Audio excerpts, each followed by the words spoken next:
ոչ մասնագիտական կառույցները։ Տնտեսագիտության դոկտոր պրոֆեսոր Միքայել Մելքումյանը փաստերով ու կոնկրետ հաշվարկներով է հակադարձում փաստերի ստուգման հարթակի Գագիկ Ծառուկյանի հնչեցրած թվերի վերաբերյալ հրապարակմանը։ Մարզային այցելություններից մեկում ԲՀԿ նախագահն ասել էր. Ռուսաստանից ամսական 150-ից 180 միլիոն դոլար տրանսֆեր է գալիս Հայաստան։ Ըստ ՖԻՊ-ի Ծառուկյանի ներկայացրած տվյալները ճշգրիտ չեն։ Հոդվածում մասնավորապես նշվում է, որ հայ միգրանտներից ընտանիքներին ուղարկվող գումարի ամսական չափը վերջին 26 ամիսներին մի քանի անգամ փոքր է հայտարարված ցուցանիշից եւ չի հատում 40 միլիոն դոլարի սահմանը։ Փաստերի ստուգման հարթակը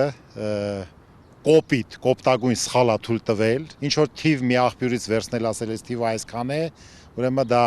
իրականության հետ որևէ աղերս չի կարող ունենալ, չի կարելի փաստերի ստուգման հարթակ հանդիսանալ եւ չստուգված մերկապարանոց հայտարարություն անել եւ թյուրիմացություն փորձել ստեղծել ամբողջ հասարակության համար։ Մասնագիտական գնահատական այն է, որ պարոն Ծառուկյանը շատ էլ ճիշտ նպատակակետին է ասել, մի բան էլ քիչ է ասել։ Դոկտոր պրոֆեսորի հակափաստարկներից մեկը Ռուսաստանից Հայաստան եկած տրանսֆերների վերաբերյալ կենտրոնական բանկի հրապարակած պաշտոնական թվերն են ու դրանց հիմամբ արված պարզ հաշվարկը։ Կենտրոնական բանկի կայքից թիվ է, որը 3.8 միլիարդ դոլար է 25 թվականին, երբ որ Ռուսաստանից փոխանցումներ եղել Հայաստան։ Եթե ելակետը վերցնում ենք 3.8 միլիարդը տարեկան եւ դա բաժանում ենք 12 ամիսների, մենք ստանում ենք 300 միլիոն դոլարից ավելի թիվ, հա։ Հիմա պետքա բաժանենք դրա որ մասը ինչ է իրենից ներկայացնում։ Մի մասը բանկային փոխանցումների միջոցով է, բայց մի ահռելի մեծ ծավալ դա գալիս է ձեռքով, այսինքն մարդիկ իրենց հետ բերում են։ Մելքումյանը նաև այլ հիմնավորում ու հաշվարկ է ներկայացնում։ Քանի աշխատանքային միգրանտ կամ քաղաքացի է գնում տարեկան Ռուսաստան աշխատելու։ Բայց եթե նույնիսկ մենք վերցնենք, որ դա 100-120 հազար մարդ է կամ 130 հազար մարդ է, ամենացածր թիվն եմ ասում տարեկան կտրվածքով անցած 1-2 տարիների ընթացքում, ապա եթե ամսականել մենք գնահատական տանք, որ 1000-ից 1500 դոլար են աշխատում, եթե ես վերցնեմ 1000-1500-ի միջանկյալը 1250 դոլար ամսական եւ դա բազապատկեմ 120-130 հազար մարդու, հենց ես արդեն կստանամ այդ 150-160 միլիոն դոլար ամսական կտրվածքով, հա։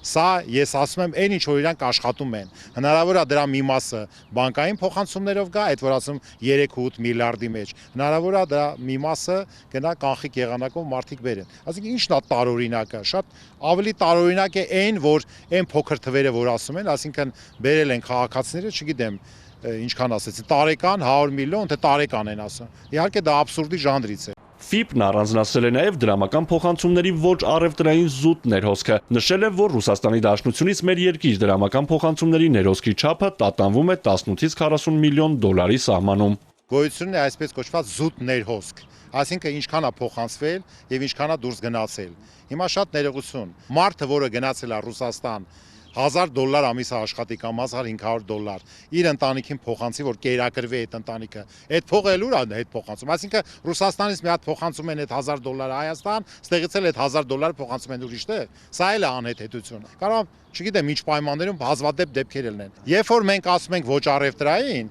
դա չի նշանակում, որ անպայման պետքա ֆիզանձը ֆիզանձի փոխանցի։ Կարող է նույն ֆիզանձը ունի անհատ ձեռնարկատիրոջ կարգավիճակ էստեղ, ինքը որպես ֆիզանց ընդեղից փոխանցում է